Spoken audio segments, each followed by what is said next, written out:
औज़ुबिल्लाहि मिनश्शैतानिर्रजीम बिस्मिल्लाहिर्रहमानिर्रहीम। सबसे पहले हिंदुस्तान के सबसे बड़े दुश्मन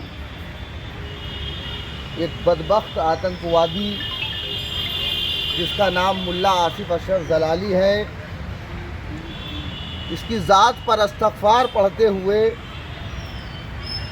मैं अपनी बात को शुरू करता हूँ।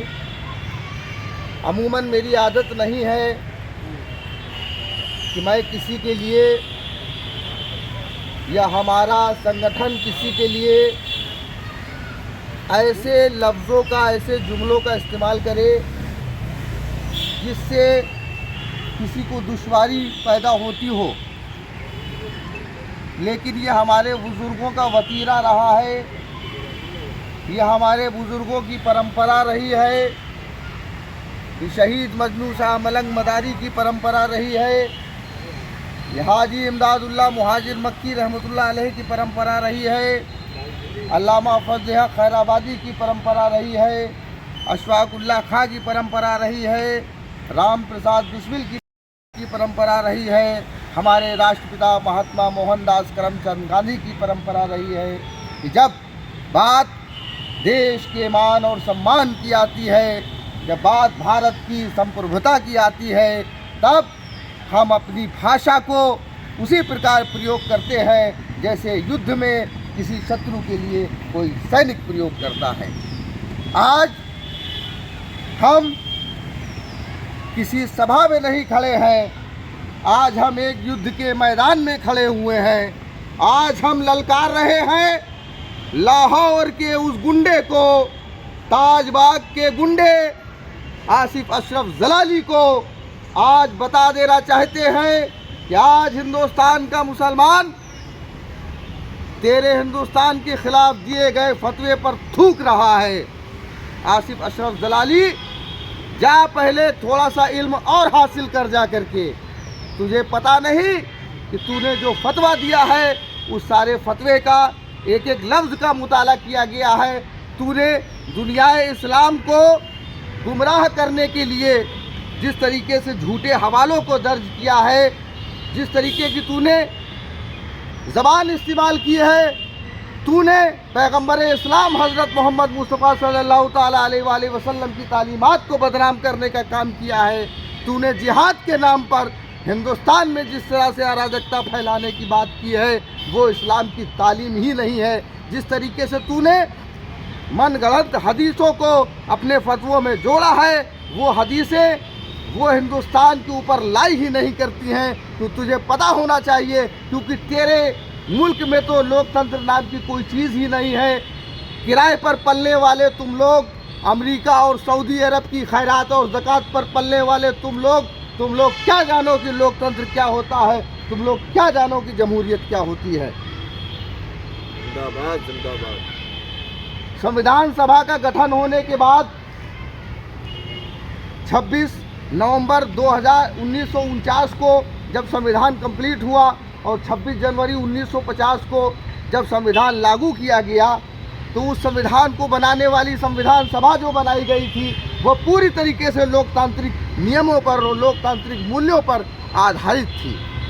कलाम रब्बानी में जिसका जिक्र है, अमरहुम शूरा बैनहुम, ये लोग जो मशवरा करते हैं वो आपसी बातचीत से मशवरा करते हैं, ये जो फैसला करते हैं आपसी मशवरे से फैसला करते हैं। इसी को लोकतंत्र कहा जाता है। लोकतांत्रिक पद्धति पर आधारित हमारे संविधान सभा ने संविधान को बनाया और संविधान बनाने के बाद उसमें बहुत सारे उपबंध रखे गए।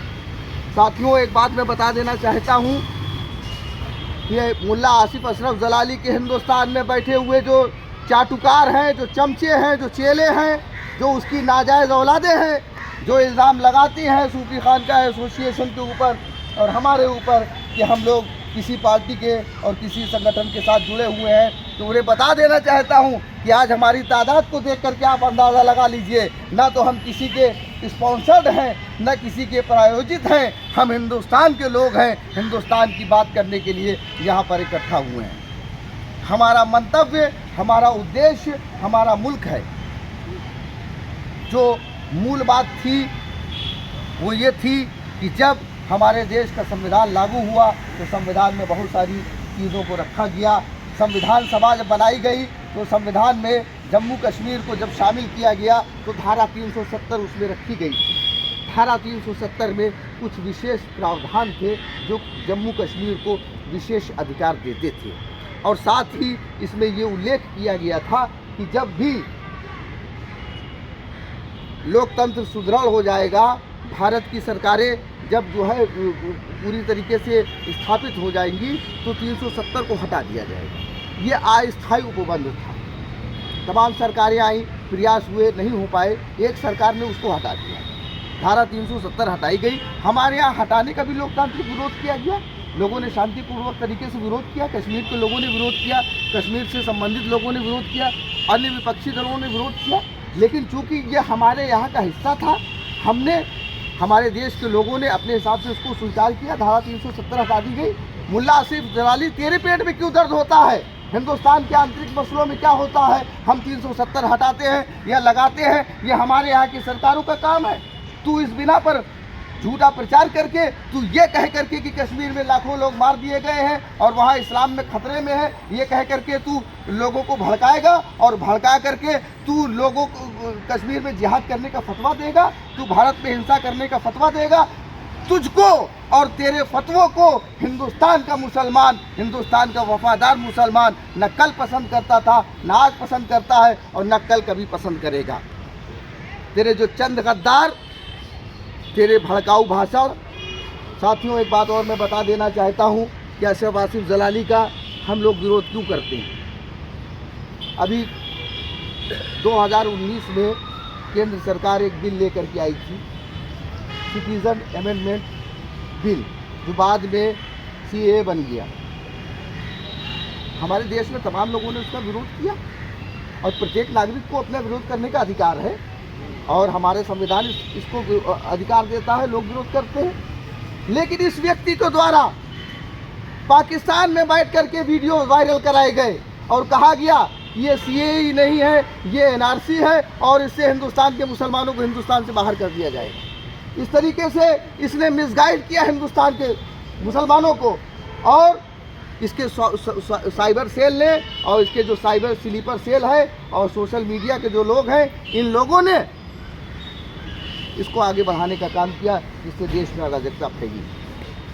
अभी कुछ दिनों पहले नुपुर शर्मा ने एक विवादित बयान दिया था। उस नुपुर शर्मा के विवादित बयान की भारत के सारे राजनीतिक दलों ने निंदा की। नुपुर शर्मा के खिलाफ मुकदमा लिखा गया। एक नहीं, दो नहीं, पूरे भारत से दर्जनों जगह पर मुकदमे लिखे गए।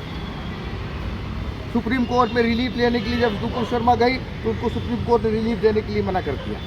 लेकिन ये व्यक्ति वहाँ पाकिस्तान में बैठ करके लोगों को यहाँ बरगलाता रहा और ऐसा बरगलाया कि उदयपुर में कन्हैया लाल हत्याकांड हो गया और एक हत्याकांड अमरावती में हो गया। तो ऐसी हरकतों की वजह से हम भारत सरकार से ये मांग करने के लिए कि मुल्ला आसिफ अशरफ जलाली का स्लीपर सेल भारत में काम कर रहा है और वो अपने सोशल मीडिया के विभिन्न मंचों के जरिए भारत में अराजकता फैला रहा है। तो आज हमने इस संबंध में धरना किया और इस धरने के द्वारा भारत सरकार केंद्रीय गृह मंत्रालय से ये मांग करते हैं कि भारत सरकार अविलंब मुल्ला आसिफ अशरफ जलाली को आतंकवादी घोषित करे और साथ ही उसका जो स्लीपर सेल और उसका जो सोशल मीडिया के विभिन्न मंच भारत में कार्यरत कर रहे हैं, जिसके ज़रिए भारत विरोधी गतिविधियाँ फैलाई जा रही हैं, उसको अविलंब प्रतिबंधित किया जाए और मुल्ला आसिफ अशरफ जलाली के जो चाटुकार, जो चमचे भारत में रह करके उसका समर्थन कर रहे हैं, उनके खिलाफ सख्त से सख्त कानूनी कार्रवाई की जाए। इसके संबंध में हम लोगों ने धरना दिया है और ज्ञापन के साथ ही इस मांग को केंद्रीय गृह मंत्री अमित शाह तक पहुंचाएंगे और हमें उम्मीद है कि हमारी बात को सुना जाएगा। और यदि ऐसा नहीं होता है तो हमारे सामने सारे विकल्प खुले हुए हैं।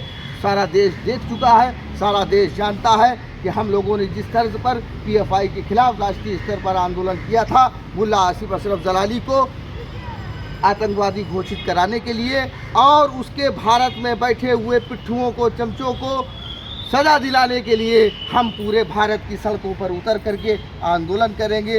उसी तर्ज पर आंदोलन करेंगे जिस तर्ज पर PFI के खिलाफ आंदोलन किया गया था।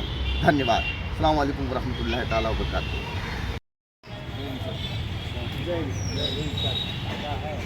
ये ज्ञापन हम आपके समक्ष प्रस्तुत कर रहे हैं माननीय केंद्रीय गृह मंत्री जी को संबोधित है। इसमें हमारा विषय है कि भारत की एकता, अखंडता और भाईचारे के लिए खतरा। पाकिस्तान के भारत विरोधी गतिविधियों में लिप्त कश्मीर में जिहाद का फतवा जारी करने वाले आतंकी अशरफ आसिफ जलाली को आतंकी घोषित करने और उसके द्वारा संचालित स्लीपर सेल भारत में प्रतिबंधित करने तथा भारत में धर्म और मसलक की आड़ में उसका समर्थन करने वाले देश के गद्दारों के खिलाफ कानूनी कार्रवाई की जाने के पेपर में भी आया था। सब लोग हाथ लगा लो भाई।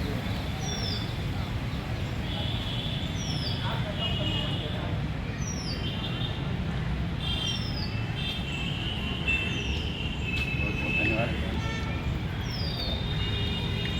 बहुत बहुत आभार आपका। आपकी सुरक्षात्मक छाया में हम लोगों ने निर्बाध तरीके से अपने आयोजन को संपन्न किया। इसके लिए हम आपका बहुत बहुत धन्यवाद करते हैं। क्योंकि ये हम लोगों ने नहीं, ये आपके लिए है, सिर्फ प्रशासनिक अधिकारियों को हमने दिया। अच्छा, बहुत बहुत